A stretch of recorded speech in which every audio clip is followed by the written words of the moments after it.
Being a footballer, it's the dream job, right? But like virtually everyone on the planet, the profession that they're involved in has become a bit more complicated over the past couple of years. From training at home to non-contact sessions to no hugging or high fives after scoring a goal and constant testing for COVID-19. It's fair to say life has been as weird for footballers as it has been for you and me.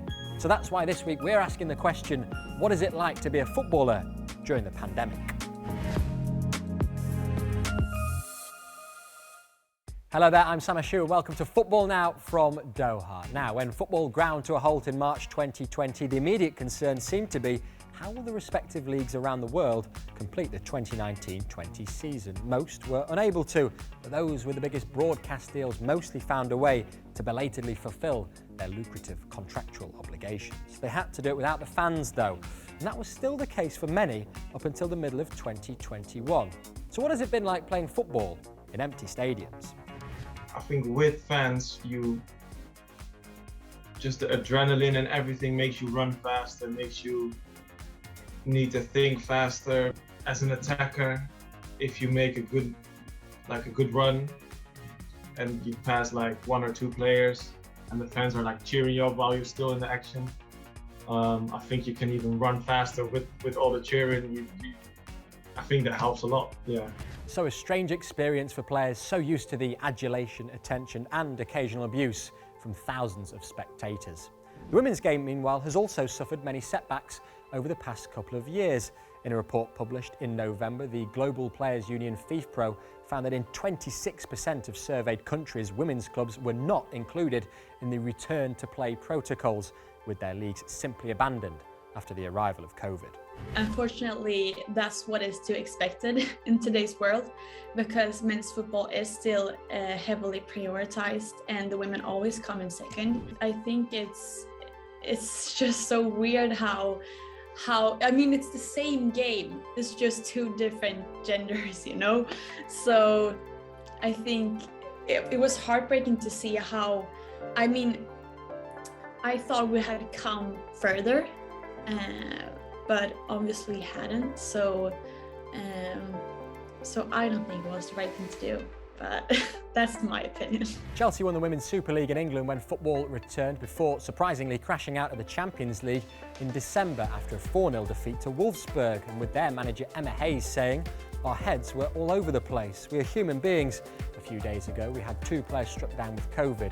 We know inevitably that when we land tomorrow there will be more positive cases. When you're in a team environment, you know it spreads like wildfire. You're a player and you don't want to go in the dressing room. It's a team sport, you've got to be together, but you don't want to because you don't want to get it off anyone and you don't want to pass it on to anyone."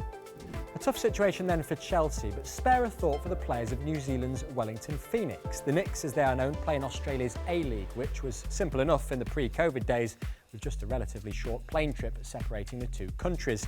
Post-COVID, though, it's a very different story, as both New Zealand and Australia implemented some of the toughest border controls in the world. All this meant that Wellington Phoenix have had to permanently base themselves in Wollongong, south of Sydney, ever since the outbreak. In fact, they went 433 days without playing a game in front of their own supporters in New Zealand.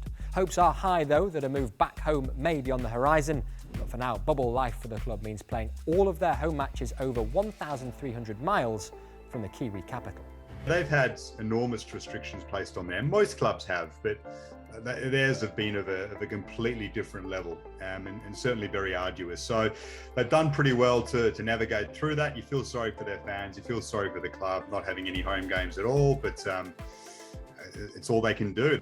One good thing, though, to undoubtedly come out of the pandemic is the role that footballers have been able to play in their local communities and the way that they've been able to use their high-profile status to campaign for social causes around the world. German Bundesliga stars collectively made an initial €5 million donation towards charitable associations and social institutions.